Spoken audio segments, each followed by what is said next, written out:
November is Native American Heritage Month. It's a time to listen to Native people all across this country and to hear their stories, celebrate their existence, and remember their traumas. So earlier, we sat down with 3 members of the Native American Coalition of the Quad Cities. Take a listen.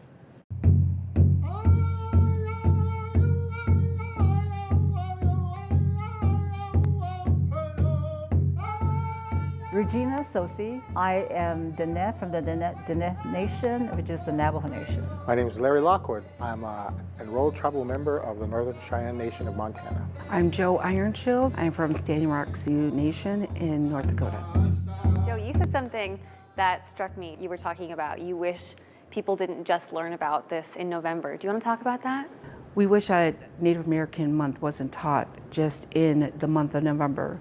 This is something that, we feel needs to be taught in the schools here today, every day. You brought up a good point that I think it's really important that we're given the opportunity to tell our own stories.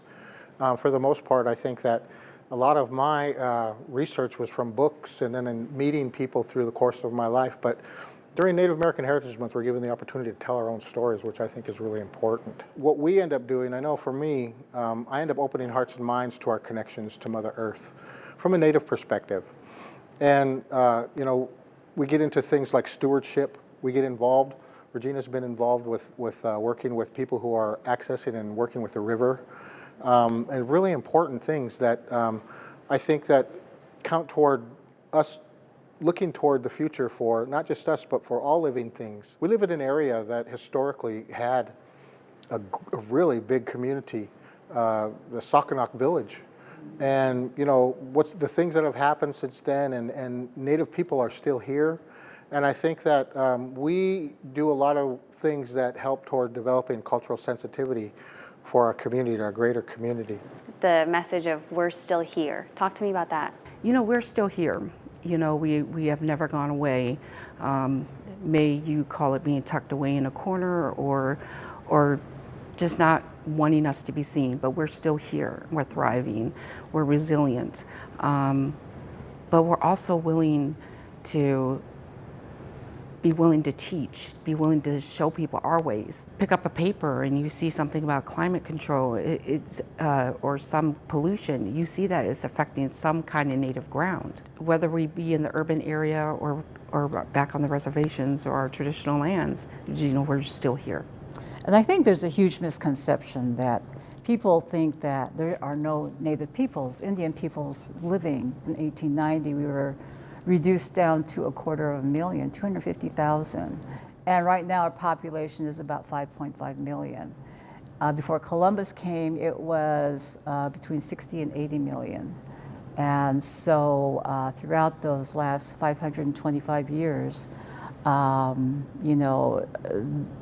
our history and what we've been through has not been very pretty. So often when news stations or media outlets do Native American Heritage Month segments, there's a lot of focus, rightfully so, on the generations of trauma and pain, but that's not all that your story is. And I wanted to end by asking each of you really briefly if you had something from each of your nations that you think is especially beautiful or a beautiful part of your culture that maybe people don't know about that you'd like to just share. Well, being Diné from the Navajo Nation, we have a Navajo phrase, Hojonaga, and I'll say it again, Hojonaga, which means in Navajo, may you always walk in beauty. And not beauty in the sense of the outwardness of how you appear, but beauty within your soul, beauty within your heart, beauty within your mind. For the Cheyenne people, we have 2 sacred items that one represents a man and his power, his procreative power, and the other one represents a woman and her procreative power. And those 2 items, to me, go a lot toward helping our young people to see themselves in a sacred way, in a good way as young men, to see themselves as a sacred way as young women, and in turn they learn how to see each other in that sacred way. And I think that was one of the things that my people have that I really have a lot of respect for. Well, when I call home, the stories I love to hear is how all the younger generations are learning our language. They're learning our traditional ways. They're learning our ways of farming, of getting back to learning the roots and how to use our berries. Learning how to hunt and store our meats. That there is just amazing, and it's just a beauty that's just coming back alive, and I love that. Well, if you'd like to hear more from our conversation with the Native American Coalition of the Quad Cities, we've posted our full 15-minute interview on our WQAD YouTube page.